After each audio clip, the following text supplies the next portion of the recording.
Hi guys, Sean here from DigiDirect. Now today we're going to be talking about the Leica SL. However, the SL has been out for about a year and a half now, so I'm not going to be going through a very detailed analysis of its tech specs and so on, because that's been done elsewhere already. This review is going to be a little bit different. I'm going to be talking about my impressions of the camera, shooting with it, and also we're going to look at a lot of the output, sample photos, and videos that you can shoot with it. Now the reason we're doing this is because I was lucky enough to shoot with the SL for a period of about a week over in Queenstown, New Zealand. So I'll be showing you a lot of the photos and video that I shot with it and talking about my experience using it. Now I will say up front that this trip was along with Leica Academy, so which is kind of Leica's educational arm. That doesn't color my opinion of the camera one way or the other, but just so you're aware. Now one thing that I'll get out of the way real quick is that this is not a cheap camera. Every Leica camera definitely is cost a premium. This is no exception. So I'm not going to be making a lot of comparisons, in price and specs compared to a camera like, say, a Sony a7R Mark II or so on, because that's not really what the camera is about, and no Leica camera really is. But just, be aware, it's not a cheap camera. I don't think that's a surprise knowing that it's a Leica camera. Now we'll start real quick. We will look at the body and I'll touch on some of the basic specs, but we'll do that pretty quickly, and then we'll jump into the sample photos and the output and my impressions. Now the Leica SL is a full frame mirrorless camera with a 24 megapixel sensor. To me, its goal seems to be to combine the optical and design quality that Leica is known for with some more modern features like an EVF, high-speed burst shooting, 4K video, and other features that you won't really find on Leica's rangefinder style cameras. However, unlike many modern mirrorless cameras, it's not a particularly small camera, especially once you put on the very oversized 24 to 90mm f2.8 to 4 lens on here. So while it is mirrorless, it's not going to be a super small compact mirrorless camera, which is a little unfortunate and is one of the relatively few downsides of this camera. It's not small, but it is very well built. It's made from a solid block of aluminum, which Leica has done with other cameras before, like the T. It's fully weather sealed, and it has a very nice minimalist yet functional control scheme. Again, something that we've seen in Leica's design before. There's a very nice OLED display at the top here, and that it's very easy to read and view your settings. And there's just a few buttons, but they are very customizable, especially the ones around the screen here. You can program them to have a different function, whether you do a short press or a long press. I found navigating the menus to be very intuitive and easy.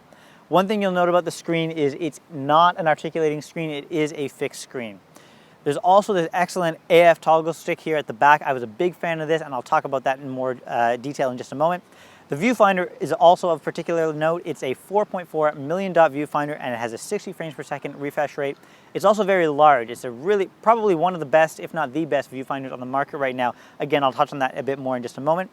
On the side here, the camera has dual SD card slots, USB 3, HDMI, flash sync port, and a multi-port, which via an adapter you can use to give yourself a remote, mic, and headphone jack. Okay, well now let's go on to looking at some of the output that I've shot with the camera and my impressions of shooting with it. I hope you guys are ready to see a lot of pictures of mountains. Now one thing that we can immediately see looking at the photos is that the picture quality coming out of this camera is very, very high. Now that's absolutely something that I would expect coming from Leica. In fact, I basically took it as a given, but it's nice to confirm that yes, this camera does indeed take amazingly high quality photos. Very sharp, very detailed. Also worthy of note is that the sensor on the camera does not have an AA filter, an anti-aliasing filter on it, so that'll give you that extra little bit of sharpness on it as well. So, excellent picture quality coming out of the camera, as I'm sure you'll see from these sample photos coming up. I mentioned the quality of the viewfinder already. I found myself using this all the time. I shot video through the viewfinder, which is something that you can do because it is a mirrorless camera. I shot all of my photos through the viewfinder. I rarely use the back screen because the viewfinder was just that good. It's very sharp, very crisp, very accurate. And the fact that it's an electronic viewfinder means you can see if you've got it overexposed or underexposed, something that you won't see in the viewfinder on an optical viewfinder like a DSLR or some of Leica's rangefinder cameras. Really, really high quality viewfinder, a joy to use. I really, really like that. I also mentioned that AF toggle at the back here. This is one of my favorite features on this camera. Normally, I'm really just a center point focus kind of guy. And that's generally because I can usually focus with the center point and recompose faster than I can change the autofocus point. That's just how it mostly is on most cameras. Now with the SL, that wasn't the case. I was able to very, very quickly change the autofocus point, and that's because that toggle is placed so perfectly. It's exactly where my thumb naturally rests on the camera. So it was right there. I found myself changing the autofocus point very, very frequently with this the toggle, which was great. Also, I set it up for back button focusing, so that means I could just press that toggle button in to autofocus the camera. So that was really, really fast to be able to use the same control to change the autofocus point and then focus with it, and then just press the shutter button to take the photo. This is one of my favorite features in terms of the ergonomics on this camera. Really, really well done. An excellent little toggle switch there. Speaking of speed, pretty much everything on this camera is fast. Looking at the menus and the setup and the controls, it's all, very intelligently thought out. The menus are simple, easy to understand. While I mentioned there's not a ton of buttons, they all cover everything that I needed to access. I never felt like I wanted more buttons. It's very easy to understand and intuitive to move around the menus. You can program all the buttons that I've mentioned. So really, really easy to use. I was quite impressed with the ease of use of this camera. The screen is a touchscreen as well, and it's somewhat basic. It doesn't have quite as comprehensive as touch features as some other cameras do, but what it does well. Now the camera also has up to 11 frames per second burst shooting and a contrast detection autofocus system. Now, as you can see from these photos, being in Queenstown, I was shooting a lot of mountains and landscapes and so on, so I wasn't putting it through a huge amount of action kind of shots and testing and so on. But when I did, use the burst shooting mode, you can see here it captures quite, 11 frames per second is very high. You can see that from the photos here. And the autofocus system performed very, very well. It was always pretty much exactly right on. It was very accurate. Never really had any issues in getting it to autofocus correctly.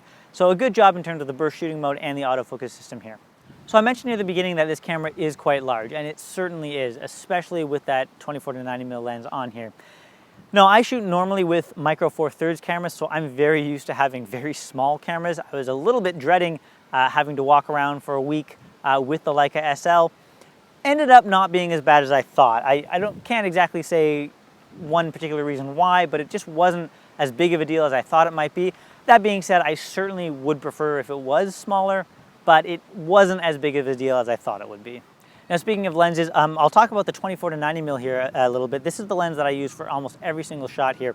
It's a 2.8-4 lens, and it's very, very versatile. It's a very well-rounded lens, obviously super sharp, as you can see from the photos.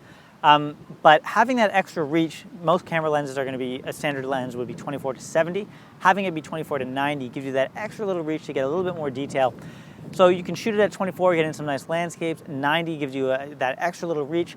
It's 2.8-4, so it does pretty well in low light conditions. A really good all-around versatile lens. If I was buying a Leica SL and I didn't have any lenses for it, the 24-90 would absolutely be the first I would get. There's not a lot of lenses for this system, so it's good to know that the ones that are out there are very well done. Other than that 24-90mm lens, there is a 90-280mm f2.8-4, so that'll be your longer distance type stuff, as well as a 50mm 1.4 for your shallow depth of field and low light shooting. Note, you can put M-series lenses on this camera via an adapter. Obviously, you don't have autofocus that way, but the camera has focus peaking, and with that nice sharp viewfinder, it's quite easy to maintain focus. It does, go a long way to reduce the size of the lens of the camera body in general. Putting a much smaller M-series lens on this camera makes it a lot more compact. So if that's something that is important to you, that could be a way to achieve it. Note the Leica T lenses will also fit on this camera. It's the same lens mount, so it'll go on no problem. It will shoot in APS-C mode though when you have those lenses on there. Last thing about the lenses is that the optical stabilization was quite good. I really was happy with the OS on here. The 24-90mm has it, as well as the 90-280mm. So I shoot a lot of video, and I'm often shooting it handheld. I could shoot fully zoomed in at 90mm, and it was, nice, smooth, and non-shaky video, which if you didn't have stabilization at 90mm, you definitely would see some handshake. For photos, it's great as well, because you can shoot at a lower shutter speed. That means you don't have to bump your ISO up as high if you're shooting in a darker environment. Really, really good optical stabilization. Again, just meaning that those lenses are very well rounded and very versatile. Now, speaking of video, I shot quite a bit of video on the Leica SL on this trip here. Now, the camera shoots at 4K in a variety of different formats at up to 30 frames per second. Now, note, you will get some crop when shooting in 4K, similar to like a Panasonic GH4 where it crops in compared to 1080. That does happen on this camera, but it is nice and sharp 4K and looks very beautiful.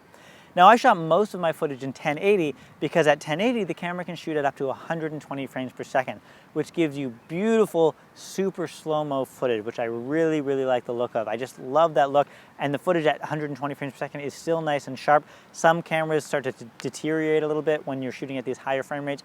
It still looks really, really nice at 120 frames per second. Another benefit is that when shooting at this speed, if you play it back in the camera immediately, it plays back to you already slowed down. Not every camera does this. Sometimes you have to go back to your video editor and slow it down manually to see what it looks like in slow-mo. The fact that it does that in camera is great because things look different in slow-mo. So I like to be able to shoot something, watch it back immediately, and maybe I'll shoot it a little bit differently than I would if I was not shooting in slow-mo. I can see that difference when I play it back in the camera. So that's really, really nice. Not every camera has that. It's also extremely quick and easy to switch between photo and video. You can set it up where there's a toggle button at the on the top of the camera where you just press it and it toggles between photo and video. So you can change that while you've still got your eye up to the viewfinder, which is great. I actually found that there was a number of times when there was a fast-moving subject and I could get some photos and then quickly change the video and get some video as well. That would be difficult in most cameras because usually you have to, pull the camera away from your eye, switch the mode dial to video, get back in and set it up. It was just very, very fast to switch between the two, which is difficult to do on most cameras. Note the camera also has a flat Vlog picture profile, and the HDMI port of the camera also outputs 10-bit 422, so you could use an external video recorder here like an Atomos unit to get a higher color resolution. I didn't have one of those on me, so I didn't use it, but that feature is certainly there. One thing that would have been nice for video is that articulating screen. I've mentioned that already, but the fact that it's a fixed screen, for photos, it's not a huge deal. I'm often using a viewfinder, but for video, an articulating screen is quite useful. It's too bad it's not on this camera. I don't imagine that we'll see articulating screens on high-end Leica cameras anytime soon. It just doesn't really fit in with their design aesthetic, but it would be nice to have that on this camera. Lastly, just touching on the battery, I found the battery life to be very, very good. I was shooting, basically all day, every day, and one battery lasted me pretty much for one day. So a pretty good amount of battery life coming out of the camera, especially when I'm shooting a lot of video and so on as well. A very good battery performance. So overall, I really enjoyed shooting with the Leica SL. I'm not really a Leica fanboy kind of guy normally. I appreciate what they do, but it's not typically my style of camera. However, I was quite impressed with the image quality coming out of the SL, but also the ease of use, the controls, just the overall design. It's a fairly well-spec'd camera, but it's definitely much more than just a list of specs, and that's what Leica really intends their cameras to be in general. They have that je ne sais quoi, which is what makes them popular. Definitely it felt more than the sum of its parts. I was really, really impressed, and a very good camera to use. That being said, as I mentioned at the beginning, it is not an inexpensive camera. It is quite expensive. It's got a high budget, a high barrier to entry. Also, it's not a very small camera. I did say that it didn't end up being as big of a deal as I thought to carry around a lot, but I still certainly wouldn't complain if it was a smaller camera. Also, I would have preferred if it had an articulating screen rather than a fixed screen. However, if the size doesn't bother you and if the camera is in your budget, the Leica SL is an extremely well-crafted camera, blending that craftsmanship, attention to detail, and just the overall design quality that Leica is known for, with those more modern technical features like the 4K video and the exceptionally high quality EVF and so on. If you're a demanding photographer who likes to shoot with Leica, the Leica SL is an absolutely excellent choice for you. Definitely worth checking out. If you'd like to try it out, come into one of our stores. We have them on display. You can give them a play. We've got stores in the Sydney CBD, Bondi Junction, Miranda, Chatswood, the Brisbane and Melbourne CBD, and Cannington, Western Australia. You can also order the Leica SL on our website at www.digidirect.com.au. Thanks guys, take care.